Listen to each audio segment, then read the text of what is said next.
Magandang gabi mga masters, bali ngayon po ay 4 na videos po ma-upload ko po sa aking YouTube channel.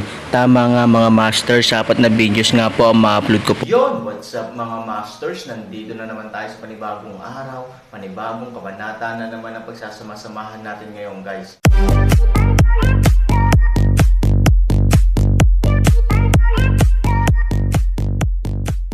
Bali mga masters, kung bago ka pa lang po sa aking YouTube channel, please click the subscribe button, lalong-lalo na po yung notification bell guys, para maging connected pa rin tayo sa isa't isa at maging updated kayo sa mga susunod ko pang video.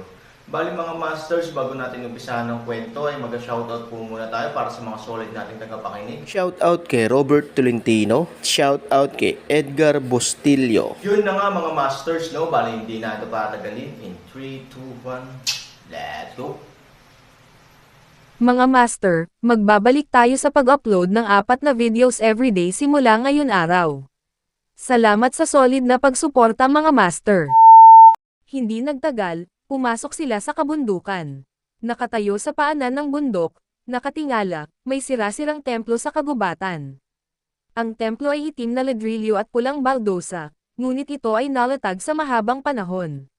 Bagamat malabo na makikita ang balangkas, dahil sa edad nito, ang balangkas na lang ang natitira. Ito ay libu-libong metro ang layo mula sa templo. Bagamat tanghali na, ramdam pa rin ng Aaron ang lamig. Sa oras na ito, tumingin si Kilin sa Aaron at sinabing, napakasama ng lugar na ito. Dapat kang maging mas maingat. Huwag mawalan ng buhay ng hindi sinasadya. Hindi katumbas ng halaga ang pagkawala. Naramdaman din ito ni Aaron, ngunit nakangiti niyang sinabi, sa kasamaan, walang kasamaan sa puso. Go! Umakyat ng bundok si Aaron kasama si Chen Shuang sa kanyang likod. Makalipas ang mahigit 1 oras, dumating sa wakas si Aaron at ang iba pa bago ang sirang templo. Ang templo ay 3 silid sa isa, mga 5 metro ang taas. May plaque sa gitna, ang patay na espiritong templo. Nakatayo sa harap ng templo, malamig na sigaw, malalim na lihim, Chin lamig malamig ay hindi maaaring makatulong sa nanginginig. Aaron buong tao kilay din mahigpit na kunot up. Ang templong ito ay mukhang napakasimple, ngunit sa katunayan ito ay puno ng undercurrent, kaya hindi tayo dapat matakot dito. Sa pagtingin sa pamilyar na lugar na ito, si Xiaobai ay puno ng mga iniisip. Libu-libong taon na ang nakalilipas, narito siya upang labanan ang Niubizi Taoism ng Nihilismo. Ang labanan ay tumagal ng 3 araw at 3 gabi. Ang mga alagad ng Nihilismo at ang mga bangkay ng mga hayop ay nakasalansan sa mga bundok at mga ilog ng dugo. Siya at ang kanyang asawa ay sa wakas ay naubos dahil sa mga taktika ng tao sa dagat ng Nihilismo. Nang maglaon, bumaling ang Nihilist upang salakayin ang kanyang asawa, na humantong sa pagbagsak ng hari. Ang hari ay nagambala at nahulog sa isang bitag. Tinatakan ng Nihilist ang kanyang katawan at nanirahan dito magpakailanman. Mayroon lamang isang likod na bundok sa tuktok na ito, ngunit pagkatapos ng unang digmaang pandaigdig, mayroong isa pang bundok dito. Isang mapait na ngiti ang ibinigay ni Xiaobai. Dahil sa ilalim ng paanan ng bundok, hindi naman ito bundok. Isa itong malaking libingan. Noong panahong iyon, lahat ng patay na tao at hayop ay inilibing dito. Dahil napakaraming namatay at nasugatan para ilibing sila ng hiwalay, dito lang may lalagay ang libingan ng 10,000 tao. Upang sugpuin ang mga espiritu at ang hari ng mga hayop, ang templo ay itinayo sa libingan. Ngumisi si Xiaobai, kung gusto mong makuha ang gintong katawan, kailangan mong pumasok sa templo. Tumango si Aaron. Marahan na tinapik ni Chen Shuang ang Aaron sa kanyang likod sa oras na ito, na nagpapahiwatig na hindi siya papasok. Talagang masama ang lugar na ito, at palaging nararamdaman na may mali. Umiling si Han Sanchen at iniwan si Chen Shuang sa labas ng templo. Kasabay nito, hiniling niya kay Linlong na protektahan si Chen Shuang. Dinala niya si Xiaobai at pumasok sa templo. Sa sandaling bumukas ang pinto ng templo, biglang nagbago ang ihip ng hangin. Isang bagzo ng hangin ang nagmula sa templo, at may mga pag-iyak. Pinilit ni Aaron ang enerhiya sa kanyang katawan upang patatagin ang kanyang isip.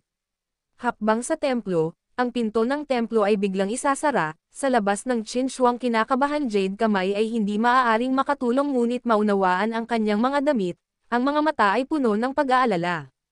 Sa oras na ito, nagulat din si Han Sanchen sa biglang pagsara ng pinto ng templo. Madilim ang bahay, at halos hindi niya makita ang kanyang mga daliri. Pagkatapos niyang masanay sa liwanag, ginamit ni Han Sanchen ang kanyang enerhiya upang gumawa ng bowl ang apoy, at pagkatapos ay nakikita niya ng malinaw ang nakapalibot na sitwasyon. Napakalaki ng templo. May 4 na haligi, na ang bawat isa ay napapaligiran ng isang tao. Sa dulo ng gitna ng templo, mayroong isang estatwa ng Diyos. Hindi matukoy ng Aaron kung sino ang rebulto. Ang alam niya lang ay may makapal siyang kilay at malalaking mata, berdeng damit at mahabang kutsilyo, at umuungal siya. Sa ilalim ng rebulto ay ang selyo. Sabi ni Xiaobei. Tumanggaw si Aaron at naglakad patungo sa estatwa nang hindi iniisip. Sa kalagitnaan ng paglalakbay, biglang naramdaman ni Aaron na bamigat at bamigat ang kanyang likod. Bawat hakbang niya ay para pigilan ang Buddha na bumagsak sa kanyang mga paa. Mahirap bumaba, pero mas mahirap buhatin. 2 hakbang lamang, ang buong katawan ni Aaron ay pinagpapawisan na, sa tabi ng maliit na puti ay hindi gaanong mas mabuti, isang sigaw ng sakit na direkta pabalik sa mga bisig ni Aaron. Tumingin ang Aaron sa paligid, ngunit walang pagbabago. Anong nangyayari? Huminto si Han Sanchen at sinubukang alamin ang paligid gamit ang sarili niyang divine consciousness, ngunit wala siyang nakuha. Nang makitang 10 hakbang lang ang layo ng rebulto sa kanya, nalaman ni Aaron na hindi siya makalapit. Kung magpapatuloy siya, kailangan niyang mapagod. Bagamat hindi ko alam kung ano ang nangyayari, sinasabi ng aking intuition sa Aaron na hindi ito madali. Hindi nagtagal, bahagyang itinaas ni Aaron ang sulok ng kanyang bibig, mabilis na hinati ang bowl ang apoy sa 4 na bahagi at tumama sa 4 na haligi. Sa maikling panahon, gumaan ang pakiramdam ni Aaron, at naging mas relax ang buong buhay niya. Ilang hakbang pa, biglang inilagay ni Aaron ang sarili sa isang malawak na karagatan, napapaligiran ng isang piraso ng kulay ng tubig, wala nang iba. Sinubukan ni Aaron na lumangoy ng ilang beses, ngunit ang Buddha ay hinayla ng mga multo. Kahit anong pilit niya, lumangoy lang siya sa iisang lugar, at lalong lumakas ang pakiramdam ng pagkasekal. Tinansya ni Aaron ang naisip niya sa kanyang puso, at mabilis na nakipaglaban sa 8 direksyon. Nang mawala ang malalaking alon, biglang bumalik ang Aaron sa sinaunang templo. Nakikita ko. Kumpiyansa na ngumiti si Aaron. Sa pagkakataong ito, biglang nag-boom ang estatwa. Nang tumangala si Aaron, biglang nahati ang estatwa sa 2. Parang copy-paste lang ang 2. Ito ay 4 na elepante, 8 trigram, pagkatapos ang susunod ay liangyi. Matapos tumawa si Han Sanchen, kinuha niya ang ulo ng estatwa sa kaliwang bahagi bilang puno ng kahoy at ang paa ng estatwa sa kanang bahagi bilang kon. Matapos mahanap ang gitnang linya, isang stream ng enerhiya ang direktang gumalaw sa kanya. Sa sandaling dumating ang pag-atake, ang 2 estatwa ay naging kawalan. Ang lumitaw sa harap ng Aaron ay isang malaking 8 trigram. Pagsisimula ng liwanag ng 8 trigram, dahan-daang lakad ang Han 3,000 papunta dito. Pagpasok pa lang niya ay bumungad sa kanyang mukha ang amoy ng dugo. Sa harap ng Aaron, mayroong isang circular passage na may diameter na 1 metro, paikot-ikot at paikot-ikot. Hindi niya alam kung saan pupunta. Sa paglalakad dito, may mga alingaw-ngaw sa kuweba, tulad ng mga yabag, bulong, pag-iyak at pagbubuntong hininga. Ngunit mayroon lamang Aaron tao sa kuweba. Hindi ko alam kung saan nanggaling ang boses. Tila nasa loob ito ng kuweba at sa likod ng Aaron. Dahil sa sobrang dilim sa kuweba, hinihila at inalalayan ni Han Sunny ang dingding ng kuweba, ngunit nakarating na siya at nakaramdam ng kakaiba sa kanyang mga kamay. Kung saan niya hinawakan, ang pader ng kuweba ay sobrang lubak. Nang tingnan niya ang bowl ang apoy sa kanyang kamay, siya ay bumuhos ng malamig na pawis. Hindi man ito pader, o ang istruktura ng lupa at bato sa dingding, kundi isang maputik ngunit baluktot na mukha.